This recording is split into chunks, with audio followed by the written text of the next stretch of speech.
Haunted बस। मिर्ज़ापुर गांव के रहने वाले राकेश को कोई नौकरी नहीं मिल रही थी। उसके घर में उसकी पत्नी के अलावा 3 बच्चे और माँ बाप भी थे।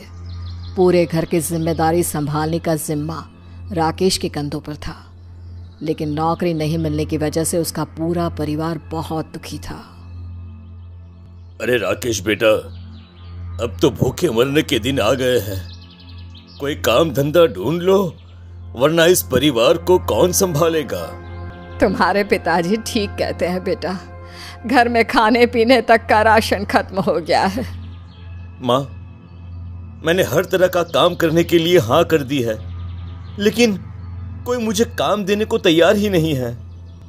तभी राकेश की झोपड़ी के दरवाजे पर दस्तक होती है।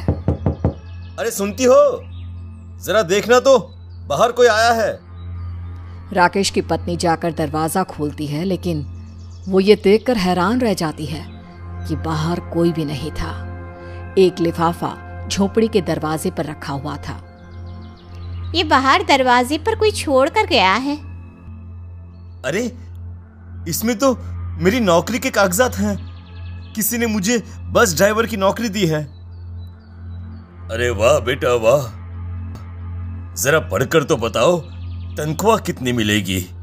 पिताजी 30,000 तनख्वाह है।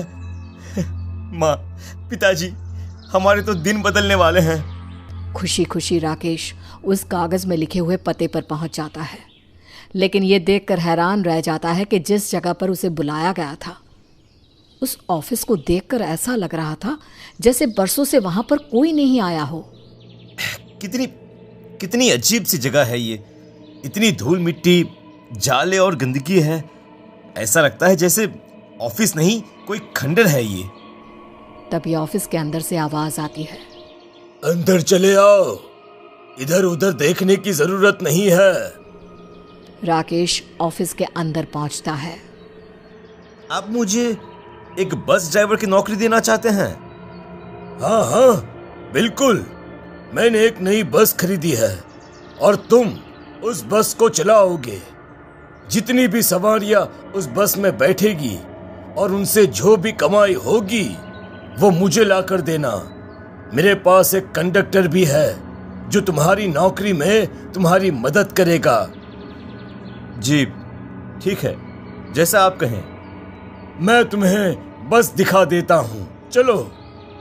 राकेश उसके पीछे पीछे चल देता है। वो आदमी राकेश को पुराने खंडहर में ले जाता है, जहां पर एक चमचमाती हुई लाल रंग की बस खड़ी हुई थी। यही है वो बस, और उसके अंदर कंडक्टर भी बैठा हुआ है। ये चाबी पकड़ो और आज से ही काम पर लग जाओ। यहाँ पर सब कुछ इतना पुराना और गंदा है, लेकिन ये बस ऐसे लगता है जैसे सीधे फैक्ट्री से आकर यहाँ पर खड़ी हो गई हो। राकेश उस बस के अंदर जाकर बैठता है। उसके ठीक बाजू वाली सीट पर एक लड़का बैठा हुआ था जो एकदम चुपचाप था। राकेश ने जब उसकी तरफ मुस्कुरा कर देखा तो उस लड़के ने उसकी मुस्कुराहट का कोई जवाब नहीं दिया। नाम क्या है तुम्हारा, और ये कंडक्टर की नौकरी कब से कर रहे हो? कंडक्टर राकेश के सवाल का कोई जवाब नहीं देता। राकेश बस को स्टार्ट करता है और जैसे ही आगे बढ़ाता है वो देखता है कि बस में पीछे बहुत सारी सवारियां बैठी हुई थी। कुछ देर पहले जो बस खाली नजर आ रही थी वो अब सवारियों से खचाखच भरी हुई थी। ये देखकर राकेश के होश उड़ जाते हैं, लेकिन इन सारी सवारियों के चेहरे काले रंग के कपड़ों से ढके हुए थे और उन सब ने अपने शरीर पर काले रंग के कंबल ओढ़े हुए थे। ये सब क्या है? कौन है ये लोग, और अचानक बस में कहां से आ गए? ये सब हमारी बस की सवारियां हैं। तुम चुपचाप बस को आगे बढ़ाओ। राकेश ने जैसे ही पलटकर कंडक्टर के चेहरे की तरफ देखा, उसकी चीख निकल गई। कंडक्टर के चेहरे से खून टपक रहा था और उसका पूरा शरीर जला हुआ था। कौन हो तुम लोग? कौन हो, और ये सब क्या हो रहा है? मेरी कुछ समझ में नहीं आ रहा। क्या चाहते हो तुम लोग? चुपचाप बस आगे बढ़ाते रहो और कुछ नहीं। राकेश के हाथ बुरी तरह से कांप रहे थे। देखते ही देखते बस में पीछे बैठी सवारियां पहले धीरे धीरे और फिर जोर जोर से चीखने लगी। उनकी आवाज वक्त के साथ तेज होती जा रही थी। वो एक साथ तेज तेज चिल्ला कर कह रही थी, मत मारो हमें, मत मारो, हमारा कोई कसूर नहीं, मत मारो, छोड़ दो हमें, मत मारो। घबराहट की वजह से अब राकेश बस पे नहीं चला पा रहा था, लेकिन अपने ठीक बाजू में बैठे हैवान रूपी कंडक्टर को देखकर बस चलाना उसकी मजबूरी बन गई थी। कुछ ही देर के बाद राकेश ने ब्रेक पर पैर लगाना चाहा और स्टीयरिंग को छोड़ दिया, लेकिन बस अब अपने आप चलने लगी थी। क्या हो रहा है ये सब? ये बस अपने आप कैसे चल सकती है? देखो देखो, मुझे जाने दो, मेरा परिवार मेरा इंतजार कर रहा है, मुझे अपने घर जाने दो प्लीज। बरसों से ये लोग अपनी मुक्ति का इंतजार कर रहे थे। इस बस को चलाने के लिए हमें किसी जिंदा इंसान की जरूरत थी जो इसे इसकी असली जगह पर ले जा सके। कैसी बातें कर रहे हो तुम? और बताते क्यों नहीं? पीछे जो लोग बैठे हुए हैं वो कौन है? ये वो लोग हैं जिनको इस हैवान बस ने कुचल कर मार दिया और जिनके खून की वजह से ही इस बस का रंग लाल हो चुका है। ये सारी मौत इस बस की वजह से हुई है और आज इन सब की आत्मा को मुक्ति मिलने का दिन आ गया है। देखते ही देखते बस एक ऊंची पहाड़ी पर पहुंचकर पहाड़ी के किनारे पर आकर खड़ी हो जाती है, जिसके नीचे गहरी खाई थी। 1 सेकंड की भी और देरी और वो बस उस गहरी खाई में गिर सकती थी। राकेश आंखें फाड़ फाड़ कर चारों तरफ देखता है। उस बस में बैठे वो सारे के सारे लोग एक एक करके बस से उतरते हैं और उस खाई के अंदर छलांग लगाने लगते हैं। ये सब क्या हो रहा है? क्या हो रहा है ये सब? राकेश वहां से भागने की कोशिश करता है, लेकिन तभी उसे अपनी गर्दन पर किसी के नाखून चुभते हुए महसूस होते हैं। राकेश पलट कर देखता है तो वो कंडक्टर अपने नुकीले पंजे उसकी गर्दन में गड़ाए खड़ा था। दर्द हो रहा है, मुझे जाने दो, छोड़ दो मुझे। बस चलाओ बस। डर के मारे राकेश फिर से बस चलाने लगता है। तभी उसे अपनी बस के सामने एक औरत रोड क्रॉस करती नजर आती है।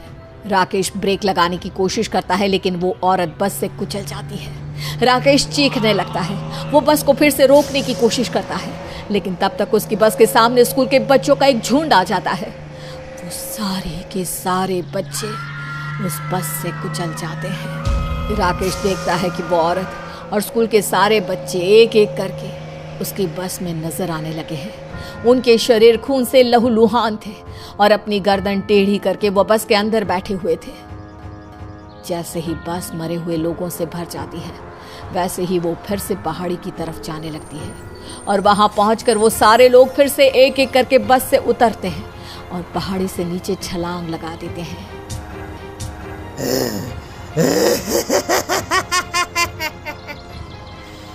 खून, इस बस को लोगों का खून चाहिए। जब तक इसे खून मिलता रहेगा ये बस ऐसे ही चलती रहेगी। ये कोई साधारण बस नहीं, खूनी बस है, खूनी बस, और इसीलिए इसका रंग लाल है।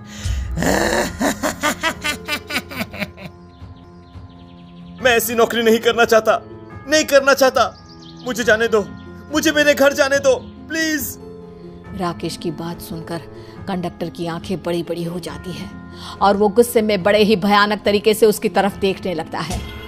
और देखते ही देखते वो राकेश को पहाड़ी से धक्का देता है। तभी अचानक से राकेश की चीख निकल पड़ती है और उसे एहसास होता है कि वो एक बहुत बुरा सपना देख रहा था। राकेश की चीख सुनकर उसकी पत्नी दौड़ कर आती है। क्या हुआ जी, डर क्यों गए?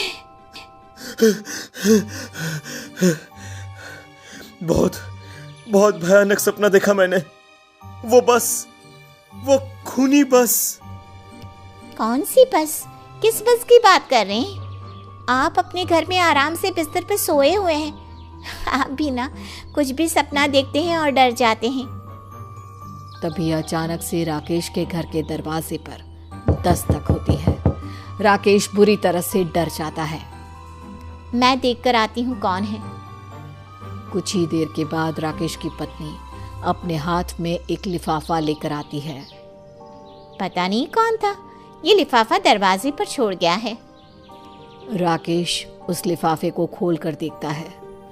उस पर वही एड्रेस नजर आता है जो उसने सपने में देखा था, और ये देखकर वो बेहोश हो जाता है।